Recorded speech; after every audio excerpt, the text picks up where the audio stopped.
Welcome, welcome, welcome. It's good to see everybody here this evening. That's right. I see you all in the chat having a good time. But tonight, we have the legendary, the queen of rock and roll, SUZI QUATRO. That's right. And SUZI also has a new single out.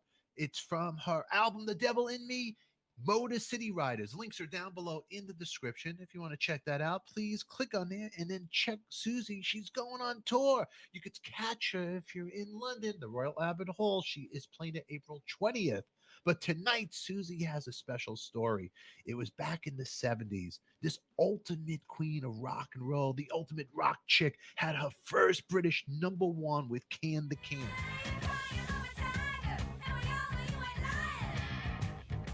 And now she felt it was ready to cover a version of her idol song, the king of rock and roll. SUZI did a cover version of All Shook Up.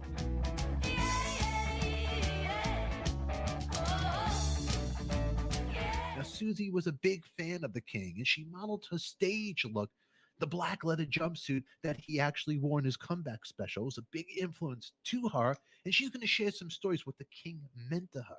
Everybody, don't touch that dial.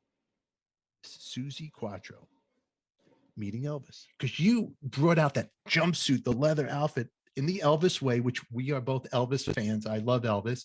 You have a great Elvis story, and I just want to hear it from you. I know it, but maybe my audience doesn't know it because you did a cover of All Shook Up. Okay, there are actually about 11 Elvis epiphanies because he's just been on my shoulder my entire life. Believe me, you know, if your show was long and if I tell you but this one that you're talking about, because I first fell in love with him at the age of 5.5. I have to tell you a little bit leading up to the age of 5.5.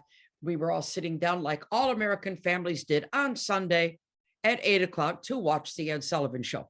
This was non-negotiable. The family sat down to watch it. So, you know, variety show. And at the end, he would bring out rock or pop or whatever, something for the youngsters. And I was 5.5 and Elvis came out. Friends? My elder sister by 9 years started to scream. And I remember, I'm only 5.5. I remember going, what's the matter with you? You know, what is she screaming?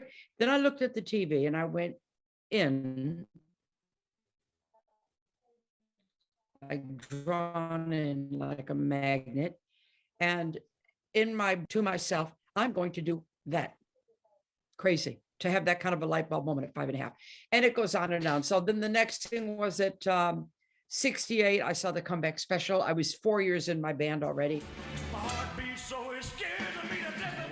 And I loved the leather look. So I went out and got leather jacket. That was the next thing. Then I come to England. I'm a solo artist now.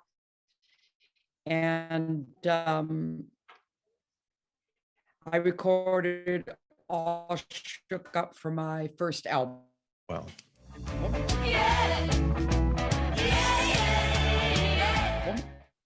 And then in 74, I've been having hits all over the world. 74, I did my first, we were in Memphis doing a gig, and I was in my room and the phone rang. And it was, first of all, Elvis's people. They said, hello, we have Elvis Presley for you. Oh yeah, right. Jesus Christ almighty. Boom, fell over.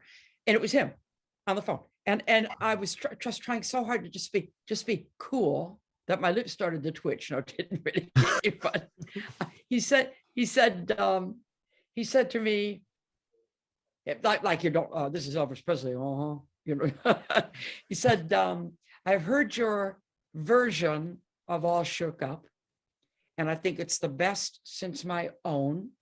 And I'd like to invite you to Graceland while you're in town. And me, I said, oh, I'm very busy. Why? I wasn't quite ready to meet him yet. Not scared to, just wasn't quite ready. I figured there'd be some time later on, you know, and I started this, so I got to finish it now. So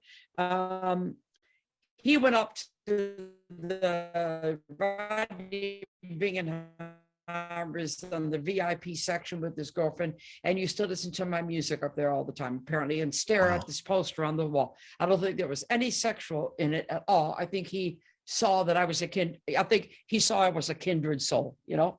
77, I'm in LA and auditioned for Happy Days. I got the role of the Tuscadero, and now we need to discuss you. Go back to your hotel, and we'll give you a call. I switch on the TV. I'm waiting for the phone where I got the part or not. Phone ring. Yes, you have the role. You have the role, and I'm all excited.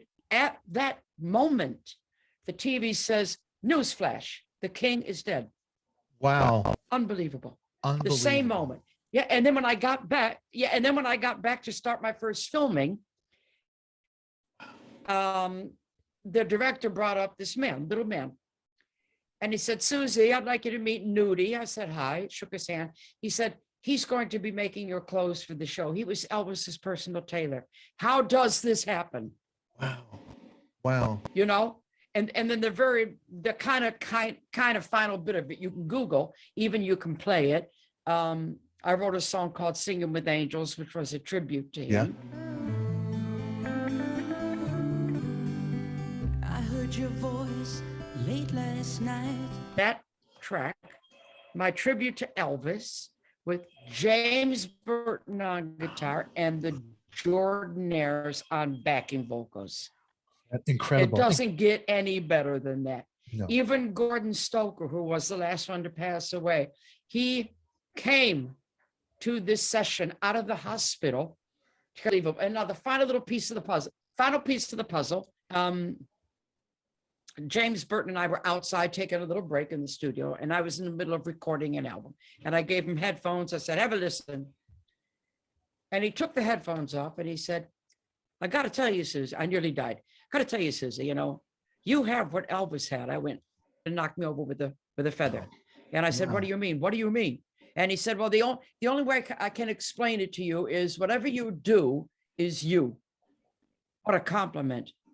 What a compliment. So that's kind of like the ending of it, but well, I think it's the ending. You never know with Elvis, but I think it was good that I didn't meet him because I wouldn't have written "Singing with Angels." And that was an important song. And I wouldn't have had that same feeling. And he kind of always been sitting here, always my whole life. So there you go.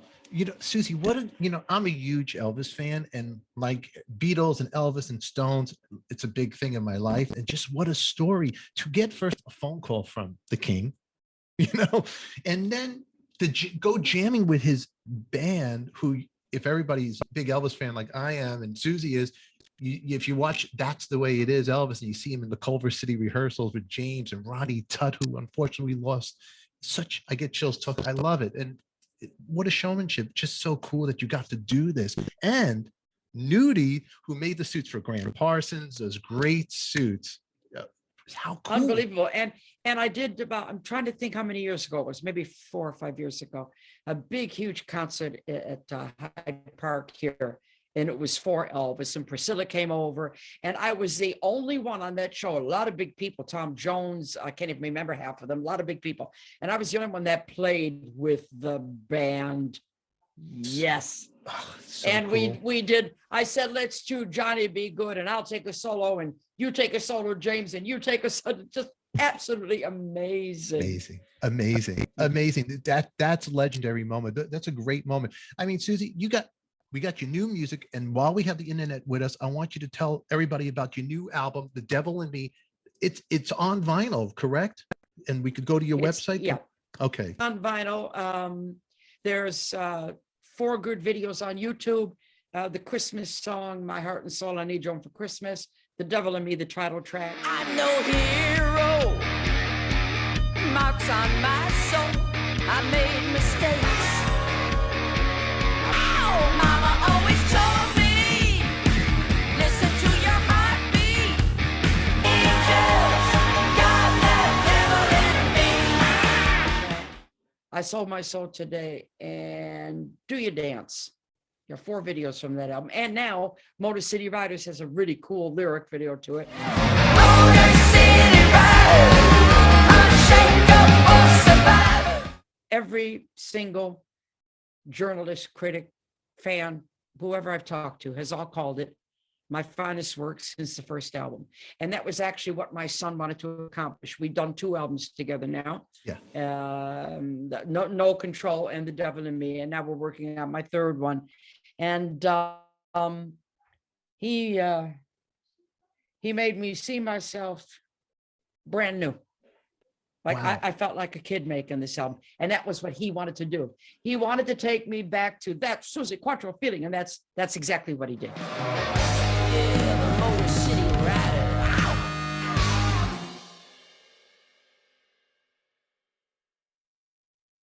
You're beautiful. You're wonderful. I appreciate you coming on and responding to me and My giving me the pleasure. shot. I want you to come on again.